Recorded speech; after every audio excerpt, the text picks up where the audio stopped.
Welcome to Design Diary, the podcast where you get to look inside my board game design notebook as well as what's going on inside my head. We look at a new word each day from the sense of mechanics, tone, theme, or inspiration for a full game. Today's word is vulnerable. Capable of being physically or emotionally wounded. Open to attack or damage. Assailable. My first thought in this is that your guard is down or your shields are down. And I wanted to get into what does that actually mean and why would your shields even be down. So I go into a space scenario, of course.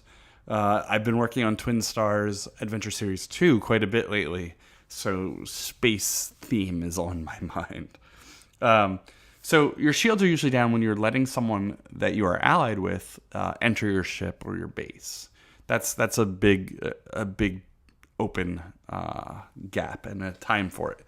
In order to let anyone in, even an ally, you need to drop the shield to open your door. Another time is when your shield is damaged, so your shield would be down, or your energy or fuel or whatever it is used elsewhere for priority. We need to really push our weapons right now, so we need to drop the shields to get full weapons.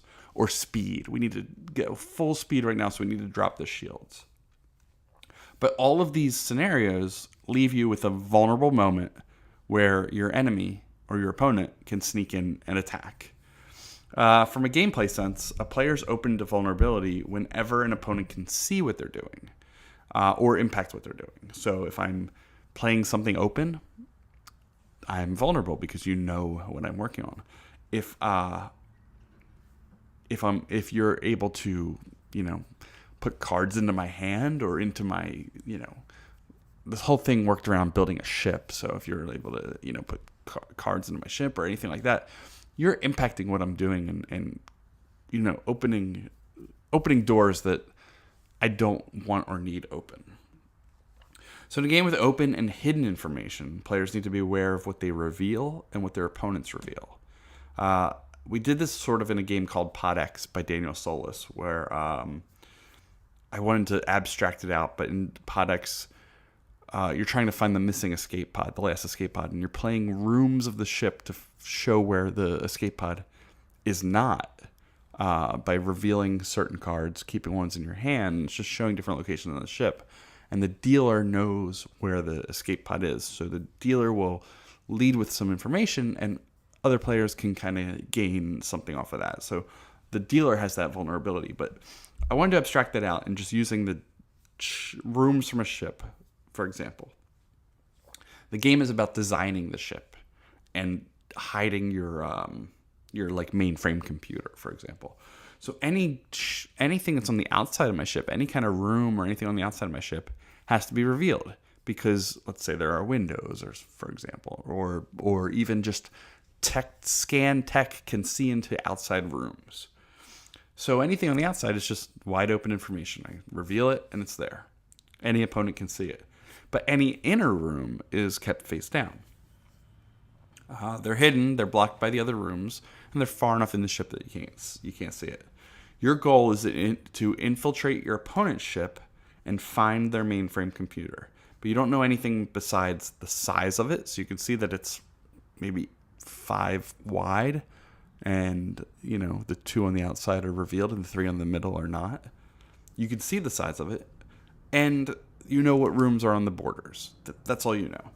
So to keep going, let's say there's a shield. You can get in when the shields are down through maintenance, for example. Like they'll bring in new maintenance for the ship, and if you can sneak in with the maintenance, boom, you get on the ship. Other times, if the ship's traveling fast and the shield's down, you can, try to infiltrate it. I don't know how I'm going to represent that. I don't even know if I'm making this. I just thought I'd mention it. But as your character that gets into the ship gets deeper in, let's say you get one more room in, the rooms are exposed. And now we have more information about those rooms. You can, you'll send that information back to your weapons group to plan your attack. But if you can shoot or blast or whatever the ship and knock a hole in the center, you've suddenly revealed those rooms around that center hole. So to reveal, either 4 adjacent rooms to a hole that you create, or to reveal the 8 adjacent and diagonally adjacent rooms to the hole you create, makes them all technically window rooms, because the window is the hole in the center.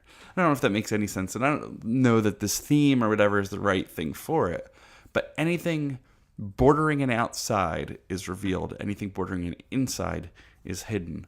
If you can reveal an inside or remove an inside, it creates an outside on the inside, if that makes any sense. One example would be, you're vulnerable to like water related animals attacking your island via the outer beaches of the island. But if there's a lake in the center of the island, you're also vulnerable. That would be the way I would do it. And then, we're making the river is pushing its way through from the center all the way to the edge, creates all these new edges. And then we dig and hit water in the center, and it creates this new water, which has new edges, which are all vulnerable. I don't know if that makes any sense, but that was my thought on it. I'm actually going to go back to working on Twin Stars today, so maybe I can work it in. It's hard with just 3 cards, but I can think about vulnerability as an action or just a tone for a scenario. So thanks again. It's Monday. It's a new week of Design Diary, and I'm looking forward to coming up with some cool stuff, and hopefully you can too. All right, see you around.